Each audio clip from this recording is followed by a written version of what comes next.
मैं अंजलि हूँ। मैंने और रवि ने 1 साल की डेटिंग के बाद शादी की है। शादी में हमारे कुछ खास दोस्त और पेरेंट्स ही आए थे। रवि ऐसा ही चाहते थे।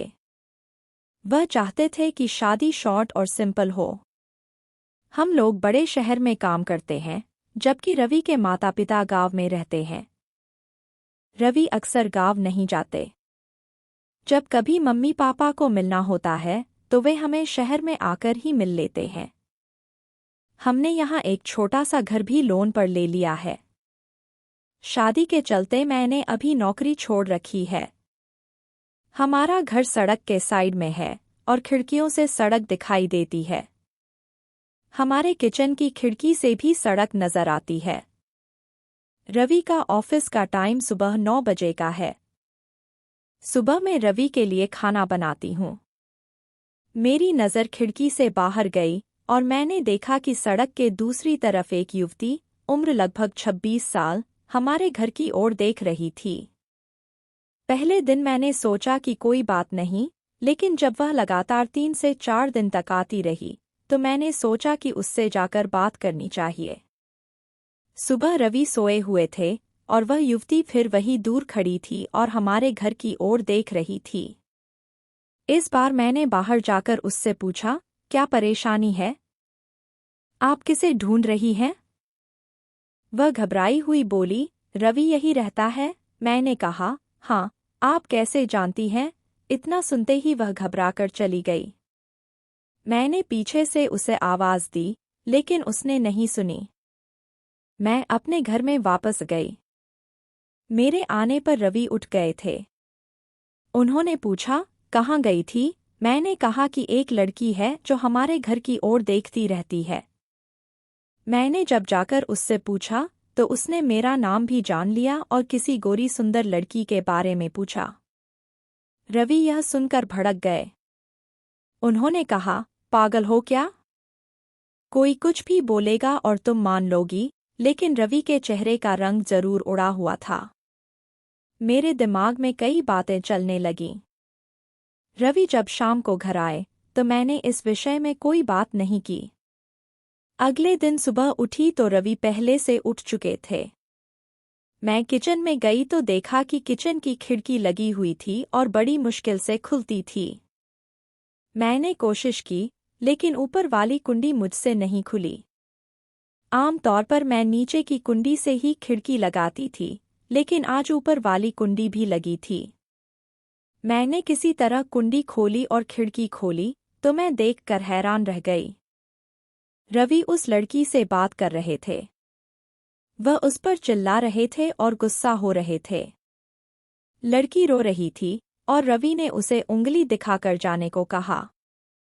यह सब देखकर मैंने खिड़की बंद कर दी ताकि रवि को लगे नहीं कि मैंने सब देखा है। रवि फिर घर में आ गए। मैंने ऐसे जताया जैसे मैंने कुछ देखा ही नहीं है। अब मेरे मन में तरह तरह के ख्याल आने लगे। रवि मुझसे क्या छिपा रहे हैं?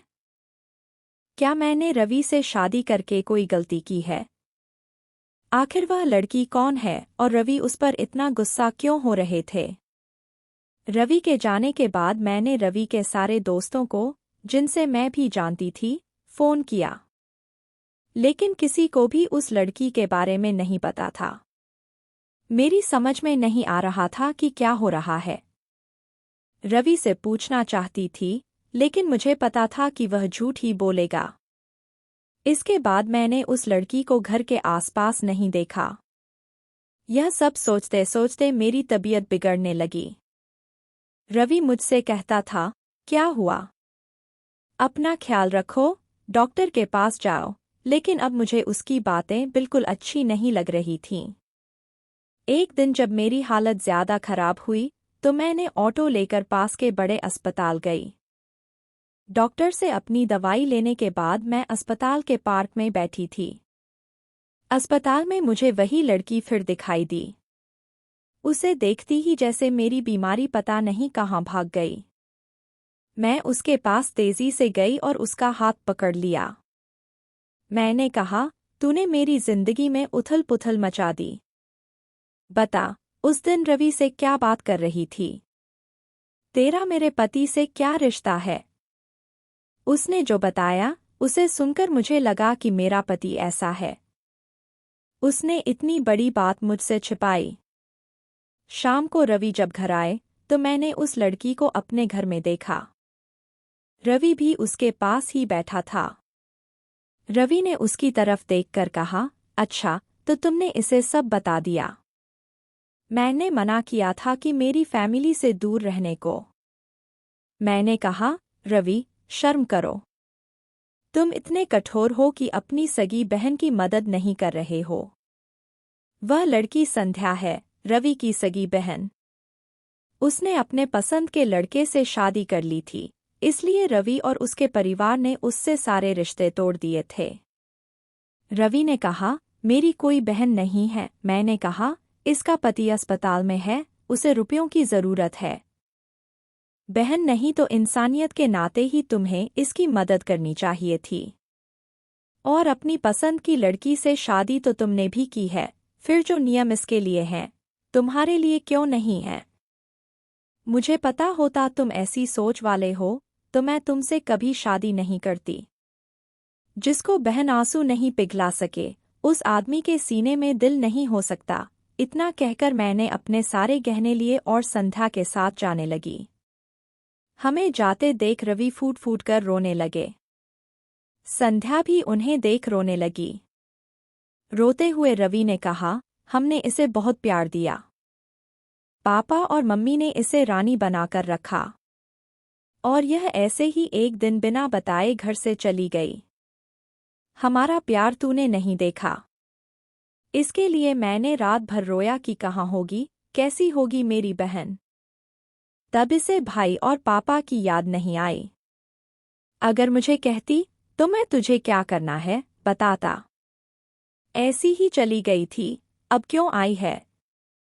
संध्या ने कहा, भैया मुझे लगा आप लोग नहीं मानेंगे। उन दोनों भाई बहन को रोते देख मेरी आंखें भी भर आईं। लेकिन आंसू के साथ जैसे सारे गीले शिकवे खत्म हो गए। वे खुद अस्पताल गए संध्या के साथ। मम्मी पापा को भी बुलाया। दोनों ने बेटी को बड़े प्यार से गले लगा लिया। अब अस्पताल में संध्या के पति की हालत बहुत अच्छी है। डॉक्टर ने कहा कि वे जल्दी डिस्चार्ज हो जाएंगे। रवि की आंखों में मुझे अब एक अलग सुकून नजर आता है। रवि ने संध्या से कहा, अब कुछ करेगी तो माफ नहीं करूंगा। हमेशा मेरी प्यारी बहन के रहना। जिंदगी बहुत छोटी है। आपके अहंकार में इतना सुकून नहीं है जितना कि माफ कर देने में है। एक बार करके देखो, जिंदगी बदल जाएगी। आपको यह कहानी कैसी लगी, हमें कमेंट करके जरूर बताएं। इसी तरह की अच्छी कहानियां आप यहां पर पढ़ सकते हैं। यहाँ उपस्थित शिक्षाप्रद कहानियाँ आपका मनोरंजन करने के साथ दिशा भी देंगी। तो बने रहिए हमारे साथ और हमारे प्रयास को सफल बनाइए।